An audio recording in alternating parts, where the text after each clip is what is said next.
In September 1939, war was declared, and then nothing much happened for 8 months. And we're in something of a similar phony war at the moment in Canadian politics. Donald Trump has been elected president. Justin Trudeau has resigned. There is a Liberal leadership race in the offing, but nothing much has happened. That is about to change. Mark Carney is announcing his candidacy for the Liberal leadership today, Thursday, and on Monday, Donald Trump will be inaugurated. So this leaves plenty of room for speculation. I'm joined by two of the best political clairvoyants in the business to try to make sense of it all. Eugene Lang is an assistant professor at the School of Policy Studies at Queen's University and a former chief of staff to two Liberal defence ministers. And Ian Brodie is a politics professor at the University of Calgary and a former chief of staff to Prime Minister Stephen Harper. Gentlemen, welcome once again. Good to see you. Feliz año, as they say here. How about we start with the First Minister's meeting, which took place on Wednesday, I think in Toronto. Or was it Ottawa? I think it took place in Ottawa. Premiers issued a communique that I thought was pretty anodyne. It talked about working on a full range of measures, in inverted commas, to ensure a robust response to Trump's promised tariffs. But Alberta's Danielle Smith wouldn't sign it. Was she justified? Ian, could you start?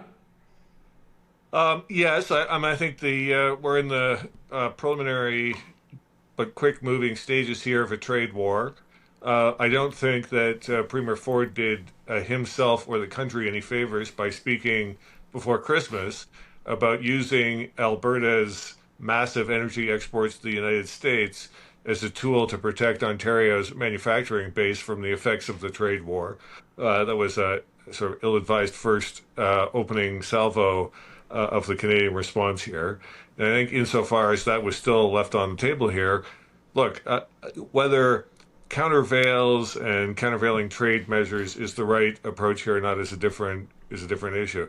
If we're going to go down the path of sort of traditional trade retaliation, it'll be a very tricky bit of national business for whoever's in charge in Ottawa on Tuesday or Wednesday when these tariffs come into effect, to come up with a package that keeps the country united and that spreads the pain of retaliation across the entire economy without singling out Alberta. The problem is, of course, the big value-added export that we have to the United States is oil, basically, from Alberta, and that's going to be, in this pre-election situation for us here in Canada, the trickiest piece to walk around. It's a powerful weapon, but using only that weapon and leaving all of our other industries aside in the trade war isn't going to fly politically.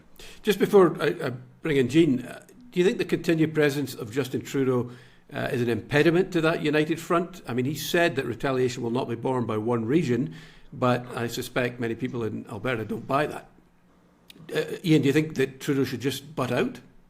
I think the problem here is not, it's not that Trudeau says or doesn't say the right thing.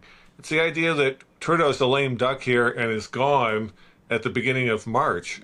So he has, in effect, very carefully boxed himself into an extremely tight corner where nobody's going to pay attention to anything he has to say on either side of the border. What makes anybody think that he would be able to lead us through the next 6 or 7 weeks of a brutal trade war that could lead to tens of thousands of job layoffs in Canada when he's not going to be around as of some date in March 24th at the very, very latest. And by the way, whoever replaces him on March the 9th or March the 10th as the leader of the Liberal Party is going to be in an even worse situation because their back will be up against the wall if they haven't already called an election by the time that they become, 24 hours after the Liberal leadership race is wrapped up. The Liberal Party's inability to manage its own leadership succession here at some point a year and a half ago or a year ago or 6 months ago when everybody huffed and puffed and there were going to be all these secret ballots or behind closed door caucus meetings has put the country in an extremely weak position. at the point of maximum peril. And I don't think it matters whether it's Trudeau or Mark Carney or Chrystia Freeland or whoever ends up in charge of this mess in March. This isn't going to be resolved until there's an election and until there's the political situation in Canada has sorted itself out. I think we're probably all in agreement on that.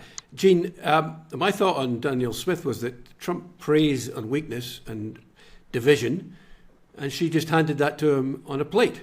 What do you think? Yeah, I don't disagree with that, and I understand she's going to the inauguration to, I guess, further supplicate herself. Having said that, I don't agree with Danielle Smith on virtually anything, but I can understand the position that she's taken here. The oil exports from Alberta are absolutely fundamental to their economy in a way that it's not the case, obviously, anywhere else. So I can understand the position that she's taking. I completely agree with Ian. One of the biggest problems is Trudeau is a lame duck leader. I don't believe the premiers are listening to him. I wonder whether his own cabinet is taking direction from him anymore. He's kind of like Joe Biden on December 1st of last year. I mean, he's really irrelevant now and needs to be out of the way. But unfortunately, then we don't have any head of government, and we need a government. What we have is disunity. That's very clear. And he's responsible for it to a very large degree. Having said that, I would also point out that I think that the federal government's strategy in this, if it's a strategy, is insane. The idea of leaking the sectors out into the media that you plan to target, putting that out in the public domain is a very, very bad idea. It strikes me it's akin to you're entering a war and you tell your enemy which cities you're going to bomb first in your air campaign. I mean, this kind of information should be skillfully and confidentially communicated to the Trump administration, the incoming Trump administration. If they choose to put it in the public domain, fine. Canadian government should not be dealing that way in the public domain, in my opinion. I mean, to be fair, the letter from the premiers didn't mention any specifics. No, but there's been leaks coming out for 2 weeks now about orange juice and toilets and energy and all this stuff. It's been coming out of the Canadian government in Ottawa. Ottawa's a mess right now. We don't have a functioning government in Ottawa. I don't care what anybody says. It's not a functioning government in the normal sense, let alone in a situation when you have a crisis. The bureaucracy isn't functioning normally. The cabinet isn't functioning normally. You have ministers in the cabinet who now think they're going to be in an election in a few weeks. I presume many of them are more worried about their ridings than they are their portfolios for the first time in years. And you have a lame duck prime minister. It couldn't be more chaotic. It couldn't be a bigger mess that's been created here, unnecessarily so. And just I'll say one final thing. Trump knows all this, or his people know all this. So he doesn't have to divide and conquer. He knows we're divided. All he has to do is conquer. And that's Canada's fault. That's Ottawa's fault. Ian, just to go back to Danielle Smith, she was in Mar-a-Lago last week with Mr. Wonderful, Kevin O'Leary, and they met with Trump. Is it possible that she could have negotiated a side deal that exempts Alberta and Canada's oil and gas from tariffs? I think that's possible that discussion has already started. I don't think there's any confirmation of that. I think if there was hope for a side deal that might exempt some Alberta oil exports to the United States, we would have had some rumble of that coming out of her trip to Mar-a-Lago. Insofar as there were some photos on social media, but not much in the way of an actual commentary. Certainly nothing hopeful from the premier.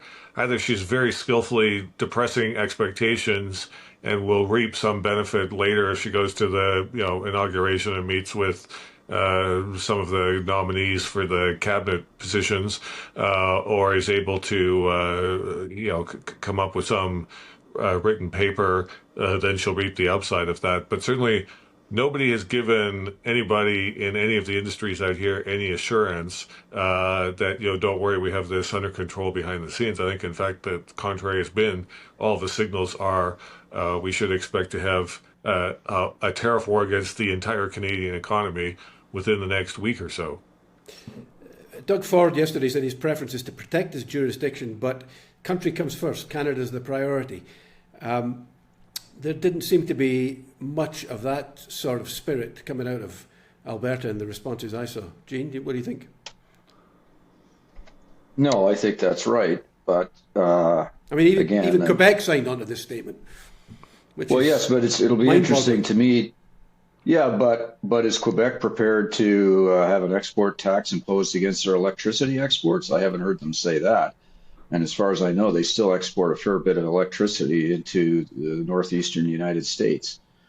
Again, it comes back to, and somebody likened it to the crew is running the ship rather. There's no captain on the ship. Now, interestingly, years ago when they were renegotiating the NAFTA, it was a much different situation. You had a pretty strong and stable, relatively stable government in Ottawa. People were listening to the prime minister. The premiers were listening to the prime minister, the labor movement, business groups. They weren't negotiating in public, as I recall, or making threats of any kind in public. It was all done in a fairly sophisticated way behind closed doors. The team held together. It was a national effort, and it produced reasonably good results. I mean, as good as you could have expected under the circumstances, I think. None of that's in place today. I'd like to hear from both of you. Like, I mean, we're in agreement. It's a complete mess. We've got a ship without a captain. We've got disunity among the premiers. Is there anything that could be done to improve the situation, short of a majority government coming in the next 6 months, few months?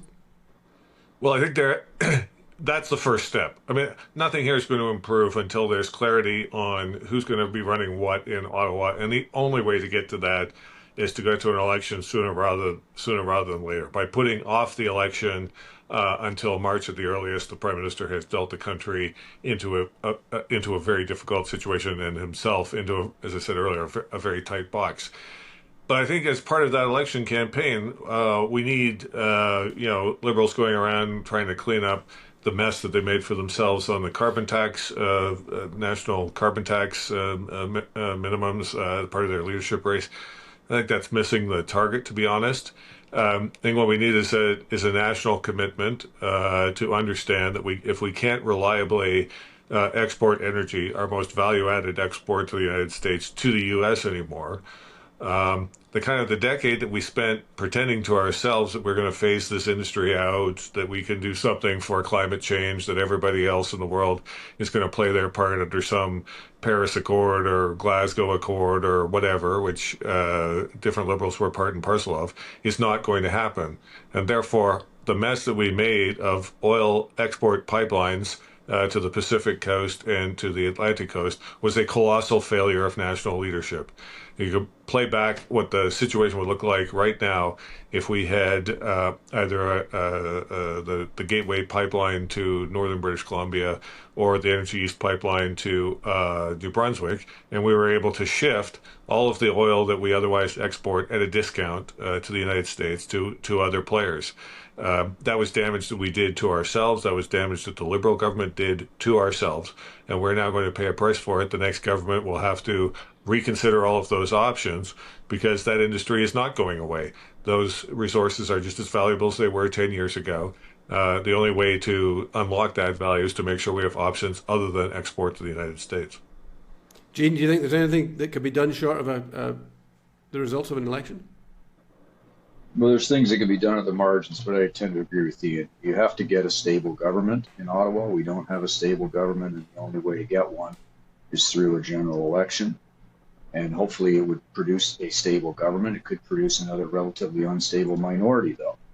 I've seen some recent polling in the last few days that suggests the gap between the Conservatives and the Liberals has narrowed a fair bit. So you might end up with not a particularly stable government, but you definitely need a government. And we don't have a government right now, really. We have, a government that's got weeks left in its mandate, maybe a couple of months at the most. And so the general election's the only way to get there. But I would also say, at the end of the day, whatever government we get, I hope it's a government full of adults. Because what we really need now, and what we haven't had in years in Ottawa, is real adult supervision in the federal government. A very serious minded government with the proper temperament, flexibility, not ideological, that's nimble, that can give direction to the bureaucracy and take advice from the bureaucracy. Hopefully you can give some good advice on this. to try and get Canada through this thing, to navigate through really an unprecedented situation. Well, you brought up the Liberal leadership earlier. Let's shift gears and talk about that. So Pierre Poilievre has been campaigning for a carbon tax election for the last year or so. It doesn't look like that's going to happen. I spoke to people close to Mark Carney who said he's going to kill the consumer carbon tax.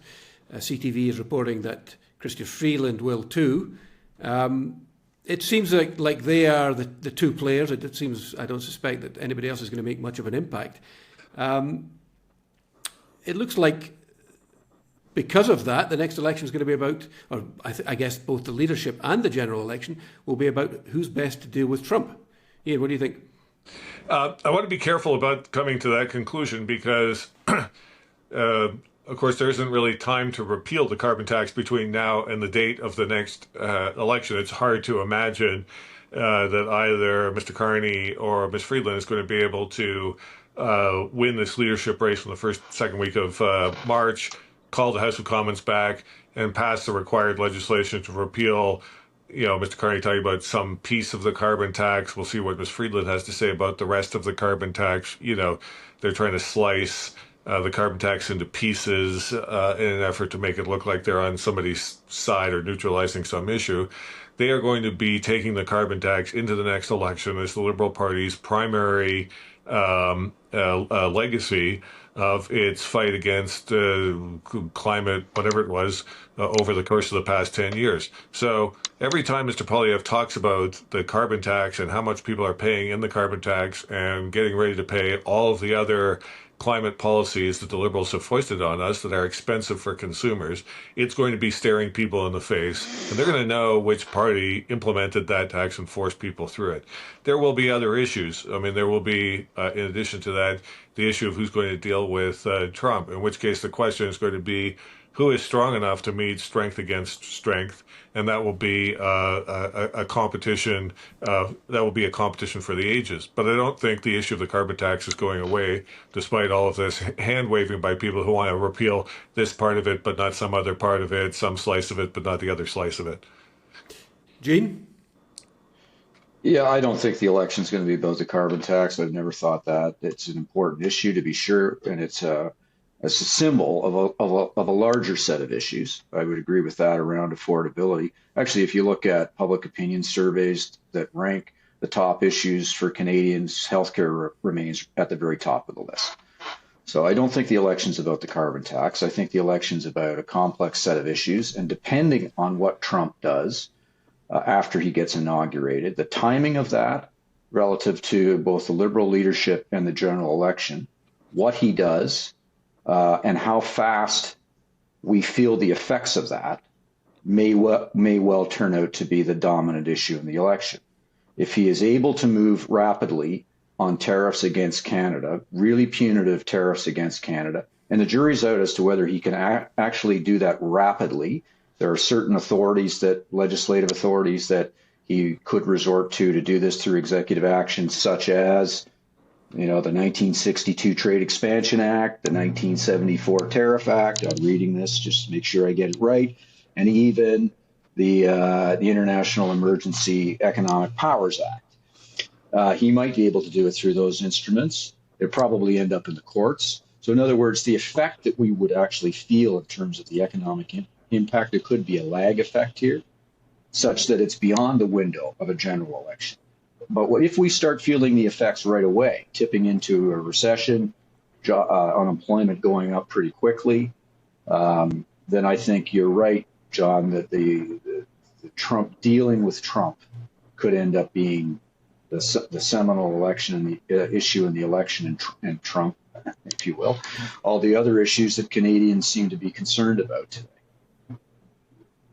Let's wrap it up with just a kind of wrap-all question on Carney and the response to him. He was on the Jon Stewart show this week. I think it was a strange decision, but he ended up coming out of it okay. He showed a more playful side of himself.